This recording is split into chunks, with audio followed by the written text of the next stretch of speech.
भाइयों और बहनों, देवी और सज्जनों, आज हम जो कथा सुनाने जा रहे हैं यह केवल एक पौराणिक गाथा नहीं बल्कि एक आध्यात्मिक अमृत है जिसका श्रवण करने से मात्र से मनुष्य समस्त पाप धुल जाते हैं।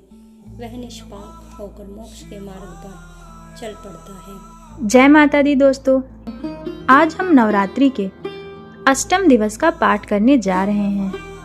अष्टमी तिथि का नवरात्रि में विशेष महत्व है। इस दिन माँ महागौरी की उपासना की जाती है।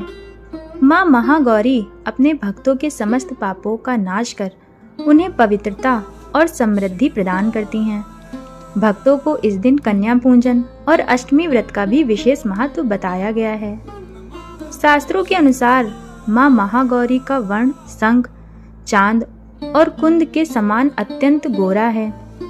इन्हें गौर वर्ण की देवी कहा गया है।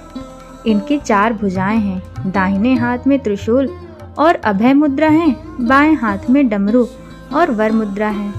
इनका वाहन बैल यानी नंदी है।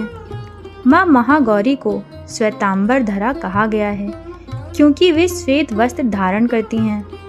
कहा जाता है कि माँ पार्वती ने भगवान शिव को पाने के लिए कठोर तप किया था। उनका शरीर तपस्या के कारण काला पड़ गया।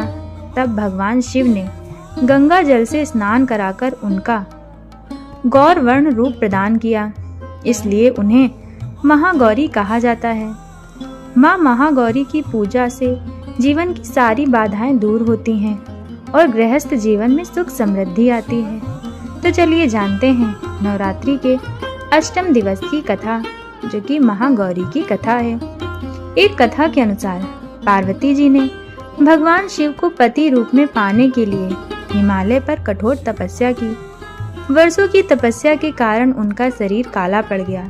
जब भगवान शिव ने उनकी तपस्या से प्रसन्न होकर उन्हें स्वीकार किया तो गंगा जल से स्नान कर उनका गौर वर्ण प्रदान हुआ।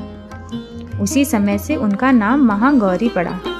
दूसरी कथा में बताया गया है कि जब राक्षसों ने देवताओं और मानव समाज पर अत्याचार करना शुरू किया तो माँ महागौरी रूप धारण करके सभी दुष्टों को संहार किया। भक्तों की रक्षा के लिए उन्होंने अपने तेज से पूरी धरती को प्रकाशित कर दिया। जो भी भक्त श्रद्धा और भक्ति से माँ महागौरी की उपासना करता है उसके जीवन से समस्त कष्ट दूर और दरिद्रता दूर हो जाती है। वह परिवार और समाज में सम्मान प्राप्त करता है। अष्टमी की पूजा से घर में स्थायी सुख शांति का वास होता है। तो चलिए हम आपको बताते हैं अष्टमी तिथि की पूजन विधि क्या है। प्रातः स्नान कर शुद्ध वस्त्र धारण करें। पूजा स्थल को स्वच्छ कर माँ महागौरी की प्रतिमा या चित्र स्थापित करें। श्वेत वस्त्र, श्वेत पुष्प और चंदन से माँ की पूजा करें।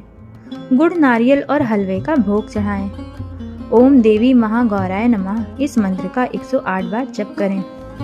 अष्टमी के दिन कन्या पूजन का विशेष महत्व है और 9 कन्याओं और 1 भैरव को भोजन कराना और उन्हें उपहार देना अति शुभ माना गया है। कहा जाता है कि इस दिन कन्या पूजन से माँ दुर्गा तुरंत प्रसन्न होती हैं और घर में सुख समृद्धि का वास होता है।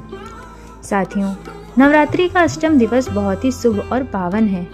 इस दिन माँ महागौरी की आराधना से भक्तों को दीर्घ आयु, समृद्धि और पारिवारिक सुख की प्राप्ति होती है।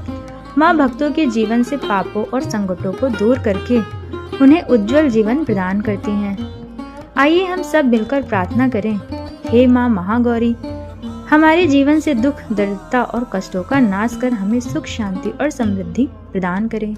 जय महागौरी, जय माता दी। जो भक्त श्रद्धा और विश्वास से माँ की पूजा करता है उसके जीवन का अंधकार मिट जाता है और नई रोशनियाँ आ जाती हैं। तो आओ सब मिलकर माँ का जयकारा लगाएं। बोले सच्चे दरबार की जय। जय माता दी। अगर आप भी माँ की कृपा पाना चाहते हैं तो इस वीडियो को लाइक कीजिए, चैनल को सब्सक्राइब कीजिए और कमेंट में जय माता दी। ओम नमो पार्वती पते शिव हर हर महादेव शंभु।